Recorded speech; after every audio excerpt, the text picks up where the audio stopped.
but I'll start by saying thank you so much, BJ, for joining me today. This is our second Q&A webinar. We have two general Q&As, but one that I really like to feature a current founder. And BJ, you've been working with us for a few years now. I love the So Hooked team. You guys have been making a lot of great progress, so I want to give you the opportunity to introduce yourself. But for everyone on the call, know that this is a great opportunity for you to ask a current Jumpstart portfolio company founder questions about her experience applying, what it was like working with us, currently working with us. Like I said, BJ's made some great progress over the years, and if you were just on, she is starting to make even more progress and gearing up for a future, near future fundraise. So we'll obviously be working with her on that. So without further ado, BJ, I want you to really introduce yourself, tell us a little bit about So Hooked, and then for everyone on the line, listen in, think of questions. If you have questions as BJ's talking, please submit them into the chat or Q&A function. We have two ways for you to submit questions. I'll be monitoring both. So if you have questions specifically for BJ, ask them there. If you have questions for me, you can ask them there. So please do that. I might even ask you to come off of mute and ask BJ your question directly.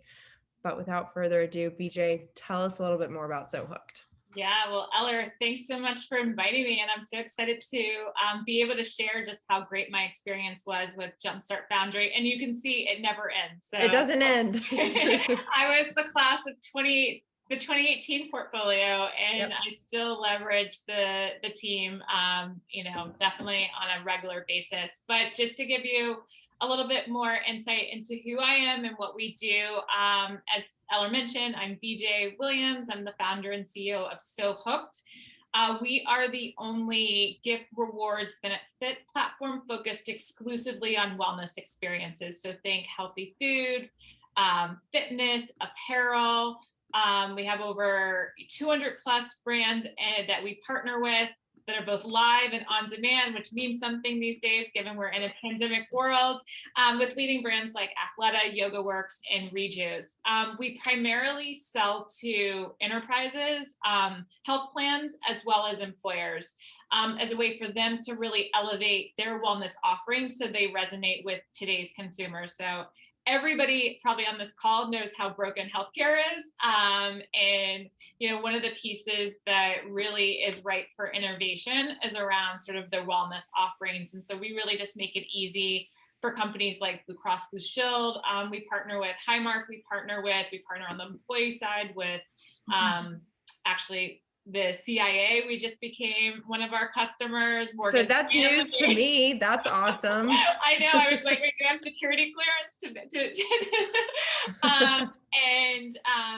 other health plans are actually, one of the exciting things is, one of the things that our mission is focused on is unlocking access to wellness for all. So, previously there's been sort of this narrative around wellness is only for kind of the affluent individual. And, I'm really focused on sort of helping to play our role to help close the health equity gap, especially being a Black female, and it disproportionately affects Black and Brown people, making sure all segments of the population have access to wellness offerings. And actually, we're in contract with Care First Community Health Center, which services Washington, D.C.'s Medicaid population, to be their reward and wellness programming vendor. So excited about that.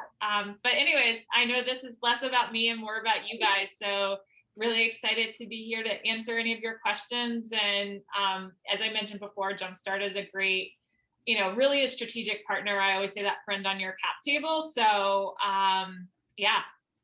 Well, that was over to you. That was perfect, BJ. I think really what I wanted to do is highlight. So we've had a few webinars recently with different types of portfolio companies. The last one, which I think you popped into just for a minute, was with Rob Derricott, who is the founder and COO of Ambliotech, which is a digital therapeutic company. Totally different than So Hooked, totally different customer profile and market opportunity. But the way that we were able to work with Rob and the way that we've been able to work with you all in the So Hooked team is vastly different. but still very strategic and valuable. And so I wanted to bring you in to say, like, these are also great fits for Jumpstart Foundry.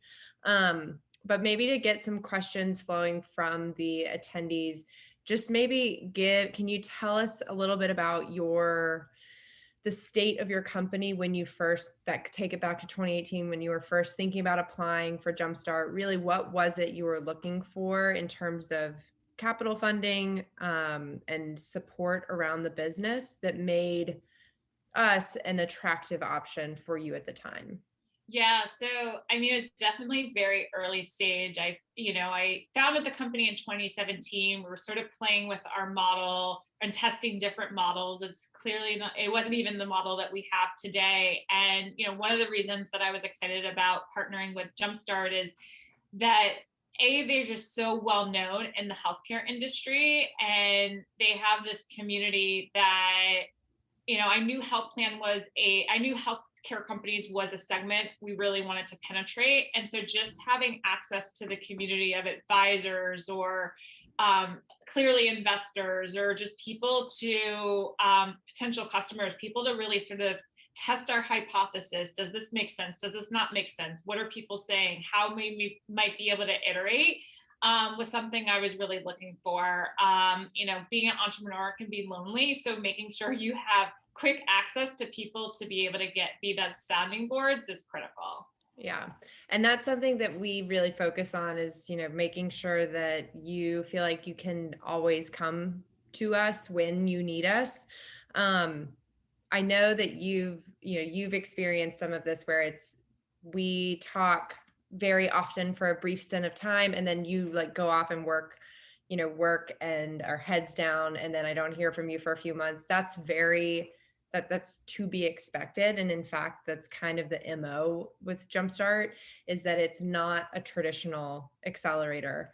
And so it's making sure that I'm supporting you when you need the most support. And so, I get a lot of questions from attendees of like, well, what do you provide in the first in the first 12 months or in the first 2 years? And so maybe provide a little bit of color to how our interactions have gone. Like when do you reach out to me most often, or at what point, like what's made this relationship work particularly well for you?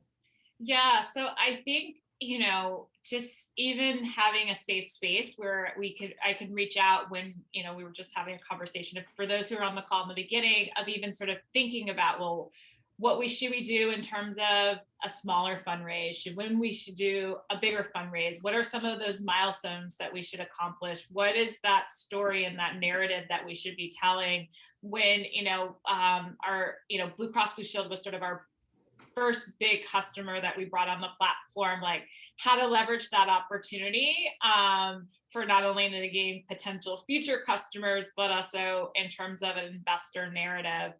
One thing that, just in terms of one thing that I really did like about the Jumpstart sort of structure, and I don't know how it's working in sort of the virtual world, but there was enough sort of interaction where you did have a cohort. So you did feel like you were with other people. And I keep in touch with the other people in our cohort. And with Slack, it's now easy to do that virtually and access to other cohorts.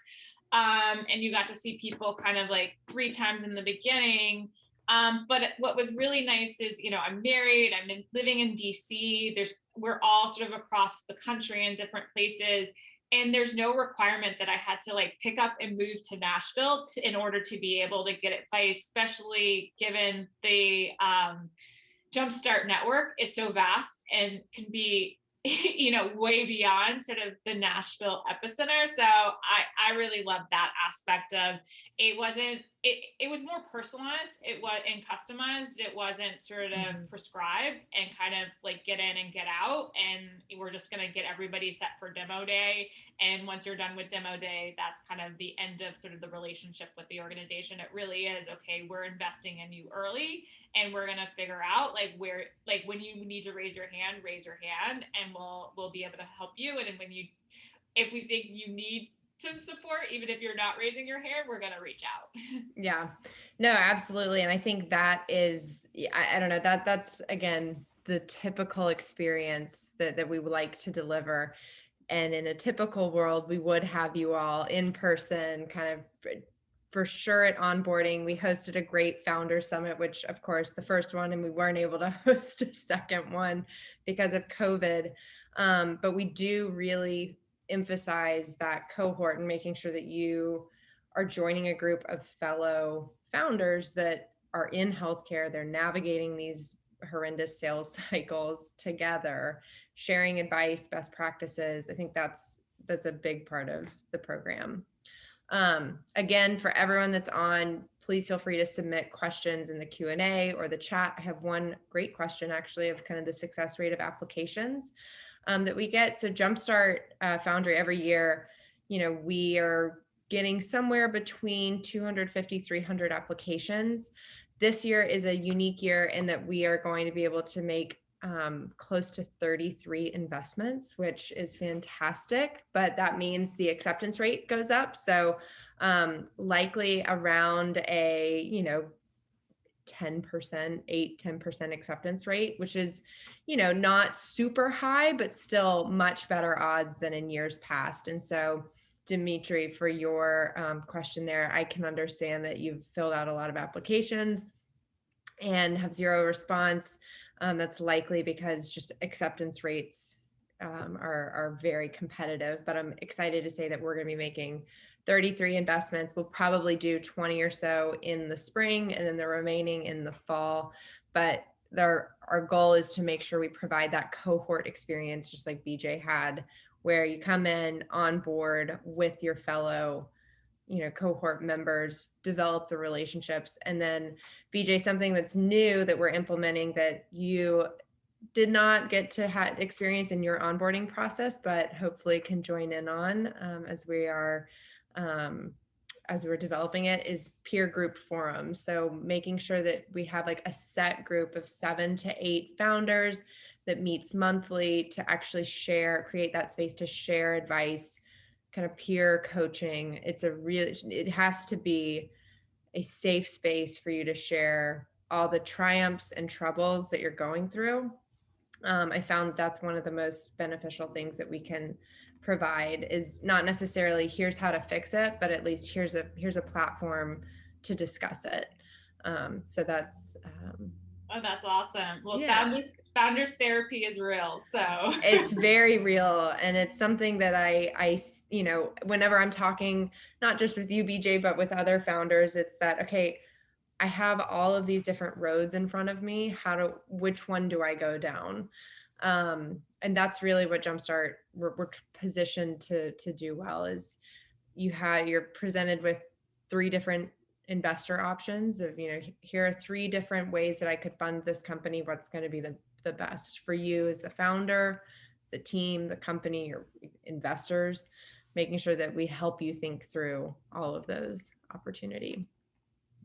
All right, I have a specific question coming in the Q&A. Let's see, customers are radiologists, and so would such a clinically oriented company be a fit? So BJ, to your company, you're targeting employers, payers, that kind of market. I know that in the particularly the 2018 portfolio, we did have a lot of clinically focused portfolio companies alongside you. So absolutely, that's a fit. I'll take just a second to say kind of our focus for investments. So we look at companies just like So Hooked and BJ's company, that is a platform and technology for employers, payers, consumers. So kind of that health and wellness aspect. We also will invest in the more traditional kind of digital health tech IT SaaS platforms. As I mentioned earlier, we will do, it's not a big focus, but we'll do 1 or 2 digital therapeutics every year. And so if you're selling into kind of a clinically oriented space, yes, we're absolutely interested in that. What I would say though is big area that we don't focus on is kind of deep life science or biotech. So anything implantable, anything that, is going to require a long FDA approval process, likely not a great fit for Jumpstart. So hopefully that answers your question, Joe. The percentage of those applying had previous exits. Well, BJ, I'll let you talk about this. Actually, kind of, I know, just maybe talk about your experience prior to founding So Hooked. Like, what was it that you did that, before founding So Hooked, that said that to you is like, I can do this. I'm best suited to do this. And the case that you made to Jumpstart, I think that would be compelling for people to hear. Yeah, so for me, I spent the majority of my career, my early career, in sort of private equity, and it's been a long time in hospitality, and before kind of moving into the wellness industry. And I almost see wellness is tangential with hospitality, because a lot of the brands that have been so successful in the space, think of even the CrossFits, the Pelotons, even like athleisure wear, the Lululemons, a lot of it was hospitality that really changed and created their brands. And so the fact that I actually understood that was something extremely powerful. But then, I also, personally, I also have a Harvard MBA, so I had sort of the business background. But I think even more importantly, as I saw an opportunity and I saw that no one was really solving it. And it was bothering me, right? Like, and I said, if not me, then who? So it really actually doesn't matter like what your background or pedigree is, but if you see a space that you can, deep down that like it's bothersome because of your experience, or it's bothersome because it's an experience that somebody has gone through, then you're the right fit to solve that problem. So yeah. And I kind of knew that you were going to go that route, because it's honestly one of the reasons why we chose to invest in So Hooked. Is it wasn't BJ's exit track record. It was her direct experience with the pain point and her knowledge of how to solve it. So that's really what we look for in founders is not, how many exits have you had? Yes, that's fantastic to know that you've had exits and that you're an experienced entrepreneur and have done it before. But really what I look for is your ability to very clearly illustrate what the market opportunity is and how you as the founder or your team of founders is most equipped to solve that pain point. It's what we saw in BJ's application, and it's what I really look for in current applications. Okay, another good question from Gabe. How has the impact of COVID changed the expectations of your business outcomes conversations with Jumpstart? So BJ, I don't think we've had a serious conversation about kind of the impacts of COVID, but because you've been able to really withstand a lot of kind of the pressures from COVID, but I'll let you kind of take a swing at that question for Gabe. Yeah. So, like every industry, COVID definitely affected us in the beginning. And so, actually, even with Blue Cross, our contract got slashed by 2/3.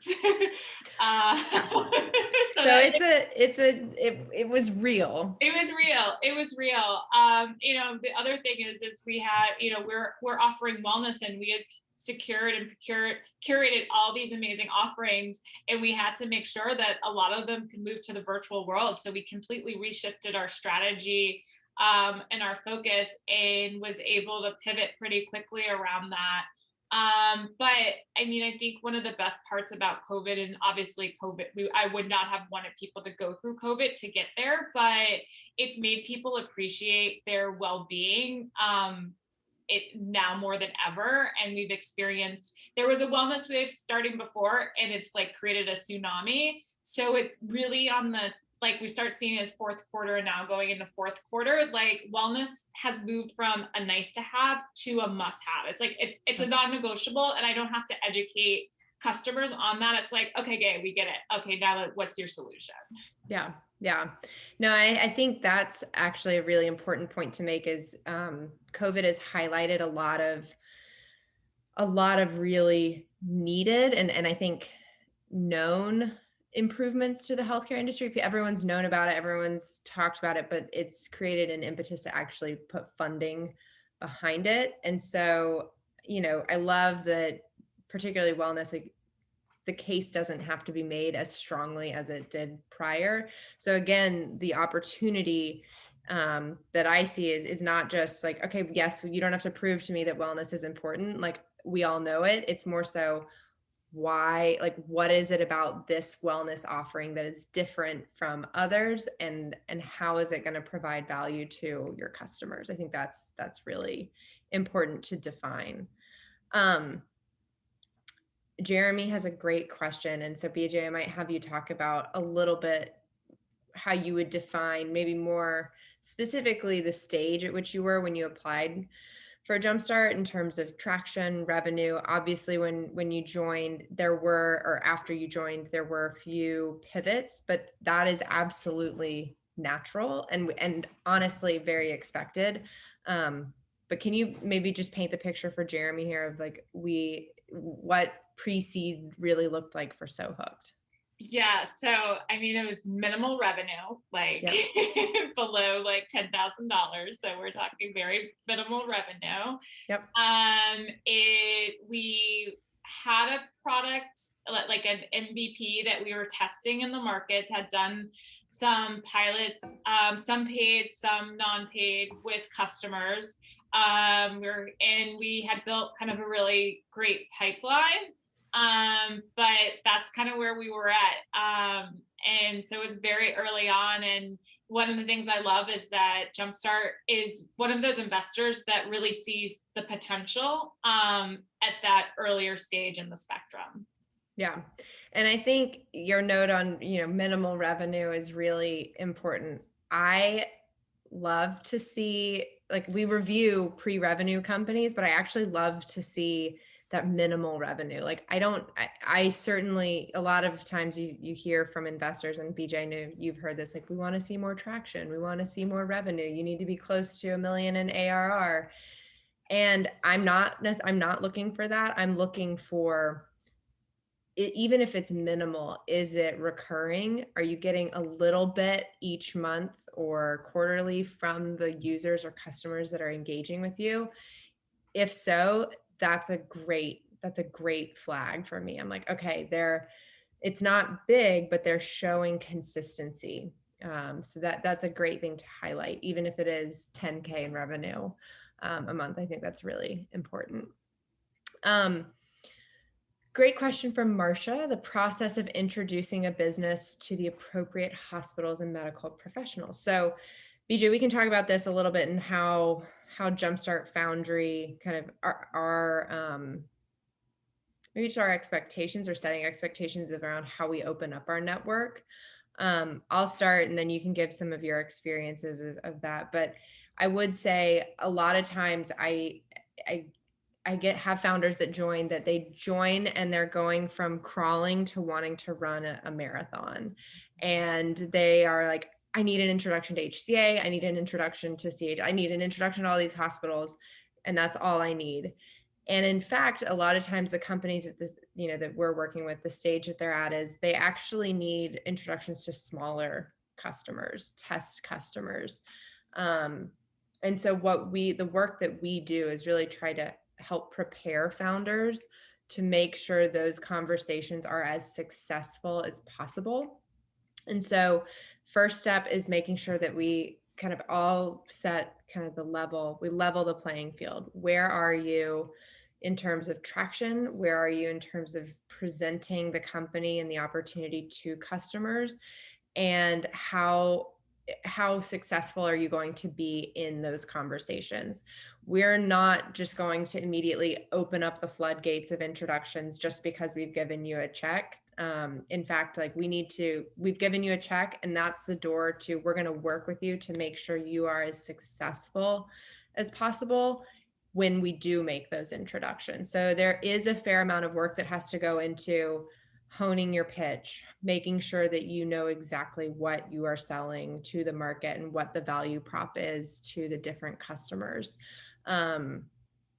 and making sure that when we make that warm introduction, you're going to be very well prepared for that conversation. Would you echo similar things, BJ?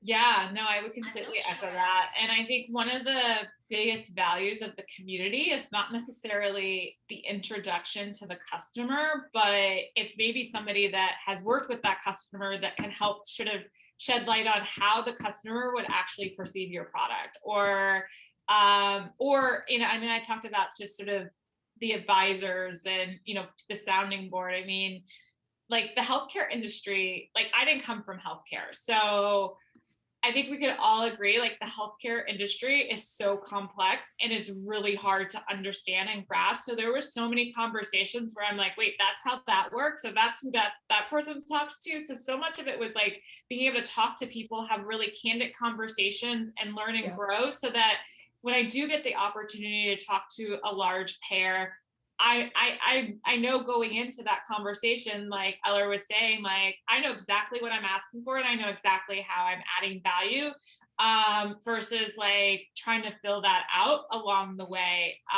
So yeah, actually one of the Jumpstart people that I met with, we meet on a like weekly, bi-weekly basis, like on an ongoing basis. Elizabeth Duffel, like she's like part of the Soho family. I know. And so that's our goal. Like we aim to really open up the network to mentors and advisors that are very well connected into the healthcare industry to make sure that our founders are successful when they are, you know, taking those sales calls, sales meetings, so that again, when you walk into a payer, like every conversation or every workshop or something that you've done with Jumpstart has prepared you to be successful in that conversation, no matter what. Because that I've seen too many times founders like run into some of those conversations and they're not quite ready. They don't quite know the positioning.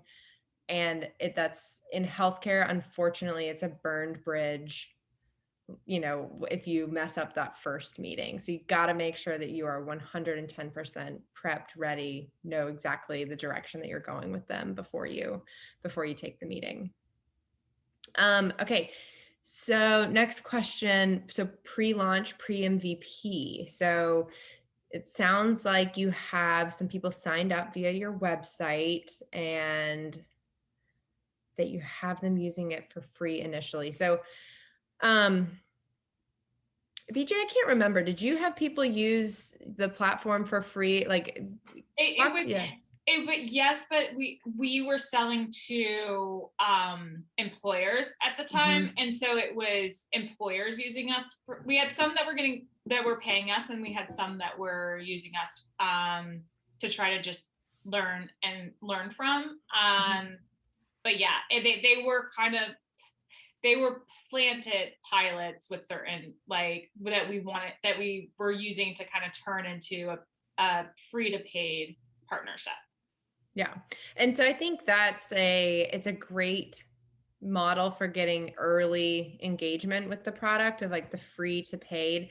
BJ, you did a really good job though of pivoting from like that free to paid to like, okay, we're no longer doing free. I think that you can get in the cycle of pilot hell of just doing free pilot after free pilot after free pilot, which we never want our companies to get stuck in. What was the inflection point for you that triggered you to go from like, okay, here's a freemium model that is going to flip to say, no, we're not offering that anymore and we're just going to be paid? Yeah. So I think there's two things. I think one thing is when it's a paid relationship, you tend to get people to take things a little bit more seriously. So even if it's a small amount, like you actually get more feedback when it's a paid relationship. So that was like a plus from there. The other thing is we kind of learned what we wanted to learn and learned where we need to pivot with our product. So I think once the learning curve becomes a little, I mean, it's never going to be flat, but once it's sort of like, okay, well, why are we doing this? What's the value that like we're getting from having this company on the platform? Like that doesn't make sense anymore. And so we kind of used it as like, is this product working? Is this the right fit? Are we solving the problem with this product, and we ended up flipping our product, and then that allowed us to relaunch and start having paying customers. Yeah. And so again, just to reiterate, reiterate that is like, to the really the question of like, I'm very comfortable investing in those kind of MVP level or pre MVP, if you will, where you're really trying to figure out right product market fit. Again, what we saw in So Hooked was BJ's acute knowledge of the pain point and a clear understanding of the market and how her experience in it and how she is well suited to solve those pain points. It was less so about the exact model that you had developed to solve it. But it was a willingness to say, we're going to collect as much information and feedback from your users and early customers to then inform a slight pivot that has obviously worked very well. And we wanted to support you through all of that. So I think that's an important point to make is, yes, like we don't necessarily, because we're investing so early, I don't expect for every single investment we make to be the exact same investment 2 years later. A lot of times things do change. You're going to have to slightly pivot 25% or something of your company and your business to make it right for your customer and your user. So I do encourage again, the pre-revenue, pre-MVP, figuring it out companies to apply. A direct question from Joe, and how did you develop your pricing strategy, BJ? Did the freemium allow you to reach a higher price point?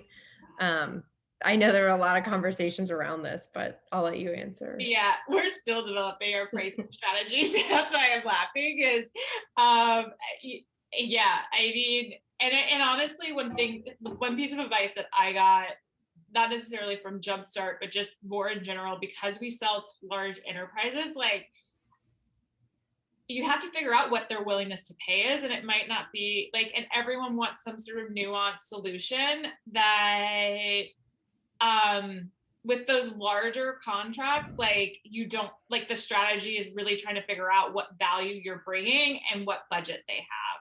I would say for like our platform our gift card platform, we've played around with pricing. So with our gift card platform, we figured at first we were charging some sort of transaction fee. We eliminated the transaction fee. Now we just sort of way we make money on it is we were able to negotiate a larger spread in margin from our merchant partners because we have more volume and we have more credibility in the market. So I would say the pricing is, I think it's going to be something that's always going to be dynamic for our business. Yeah. And I think that's true for almost every single Jumpstart portfolio company.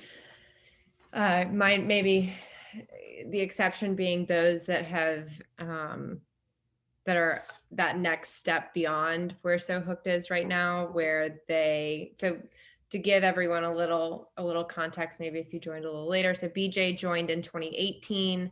She's really developed a great company, pivoted in, when was that? Late 2019, mid 2019? Yeah, like the beginning of 2019. Okay.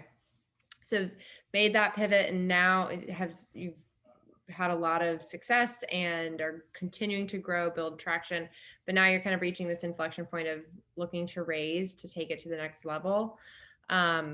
There are, I would say, a lot of 2016 companies are at that next level. So it's very much like kind of a 1.5 to 2 year process to get from one stage to the next, and making sure that we set those expectations for our founders of like, it's going to take time to make that progress, but it's absolutely doable. And in fact, we just want to make sure we can help you do it as fast as possible. And so BJ, I feel like in that next phase of when you bring on the next investor, like likely we're going to want to think through who that partner is going to be to say, okay, these people, that these investors can help you with all of the things that need to be really tightened up around SoHook. So is it the pricing strategy? Is it the go to market? Like what are the core things that really need to be solidified, and make sure that we try to find a partner that is going to help you achieve all of those goals. Yeah. All right. So any other questions from people on the line, either through the chat or Q&A, please submit them now. I love great questions so far. I do try to keep these right at like 45 minutes, just a little bite here in the day. So I have a Dimitri, I'll follow up with you directly to see if BJ's interested in connecting. So BJ, well, we can connect after that. Yeah, no, happy to connect if you guys have questions. But also if you have questions, this is the opportunity to also ask questions. Yeah, for sure, for sure. Okay, so I will just start by how do you decide on the valuation? I'm so glad someone asked this. So BJ's been through the valuation discussion with Jumpstart, which is always a wait, why is it standard? I've built this company. How is that working? So I'll give the Jumpstart spiel on it, and then BJ, I'll let you give your input on all of that. So yeah, we do have standard valuations. A standard safe note, which BJ was issued in 2018. Although in 2018, we did not have the 2 tiers of valuations, which we introduced later. So the 2 tiers, standard tiers, is a 2 million or a 4 million valuation. How we decide between what companies are attributed the 2 million versus the 4 million is really dictated on traction. I know that founders hate to hear that, because that's me literally saying what I bitch about other VCs saying, like, you have to have more traction, you have to have more revenue. But what we ended up seeing is we were getting a lot of companies that did have more revenue. So BJ had a little bit of revenue, but not a significant amount.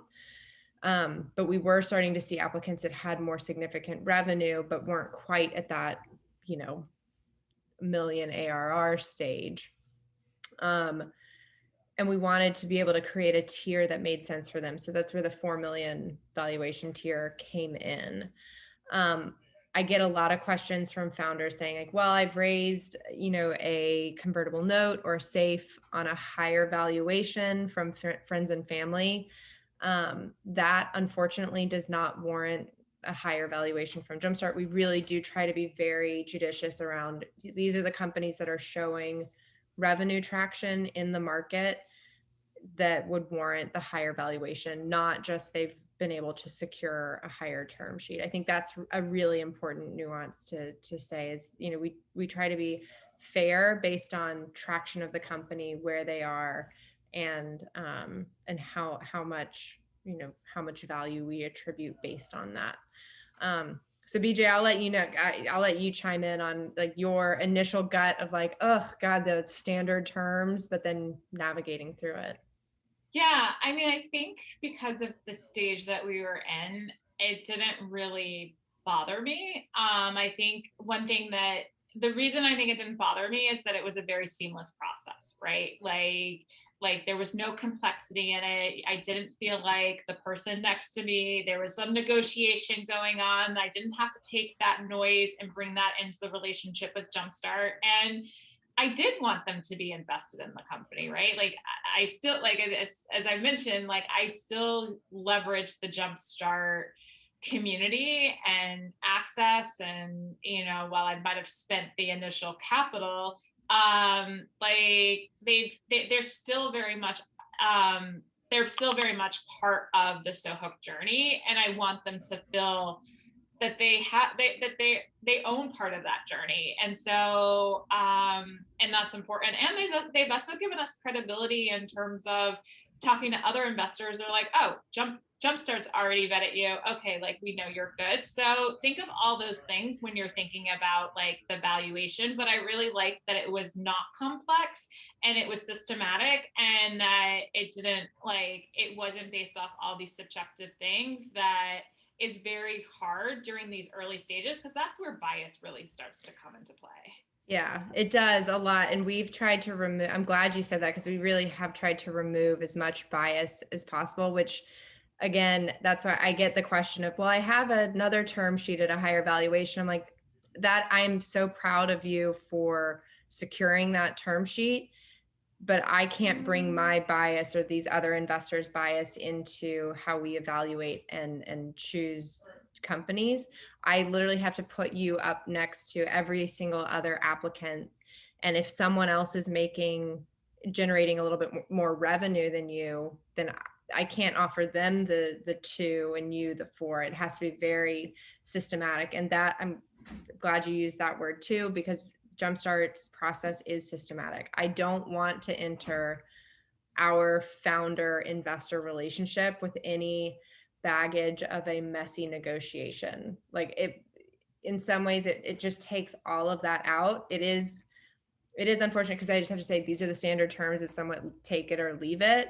But it's better than me having, I have always called it kind of the unfair arm wrestle of me saying, well, BJ, like, I don't really think your company's worth that much. So I'm just going to arm wrestle you down in valuation. That never, to me, in these early stages when it is so ambiguous and it's almost like throwing darts at a dartboard, like that's not a great way to start off a investor entrepreneur relationship in the early stages. It's nope, these are the terms and we're going to invest and then we're going to immediately get to work on building value together. And that's really where we focus on, less so the terms of the deal. So, all right, any other questions from the crew? Don't see any coming through. BJ, is there any advice that you would share with everyone listening, maybe as our last question, advice that you would share as they're thinking about applying, or, what should they put in their application to really highlight their amazingness, or maybe what they should think about when they're choosing these early investors? Yeah, I mean, I think the easiest piece of advice is like apply, right? Like don't start telling a different narrative in your head based off of anything that I said or Eller said. Like actually apply. Like that's the most important thing. And I think just really, going like any investor conversation, even if it's on paper, like going in with your best foot forward, like really, like this is the time to really talk about the things that you're doing in your business or the vision that you have or the traction, even if it's big or small, like put that down on paper, tell that story so that the Jumpstart team, when they're doing those evaluations, they can really kind of see your application come to life. And it's those sort of little details that really sort of create that context. That was great advice, BJ. Thank you so much. All right. For everyone that's listening, I appreciate you tuning in. We have one more Q&A session on the 25th. I don't have the amazing BJ joining me there, but it will be me and the team, the Jumpstart team, answering any last minute questions that you all might have about the application process. Again, applications for spring close at midnight on March 31st. So be sure to get your application in. And as BJ said, the application is it is the place to shine. It is the place to put as much detail about your company in and allow us to review. That's going to be the first screening that we take. Unlike other investors, we don't do a first call. It's really the application. So make sure that you are paying attention, being very thorough and thoughtful with your application, because it is the first foot forward. But any questions, don't hesitate to reach out, sign up for the next Q&A webinar on March 25th. And if you want to reach out to BJ, you can. Know that she's a very busy founder though. So don't berate her. I'll protect you, BJ. You see these bags underneath my eyes. I know. But thank you all for joining. BJ, thank you so much for coming and answering so many questions. And let's get office hours on the calendar for our conversation about your fundraise. That sounds perfect. Thanks, Eller. And thank you guys for such great questions. And Awesome. Don't forget to apply. Thanks, guys. We'll see you later. All right, bye. Bye.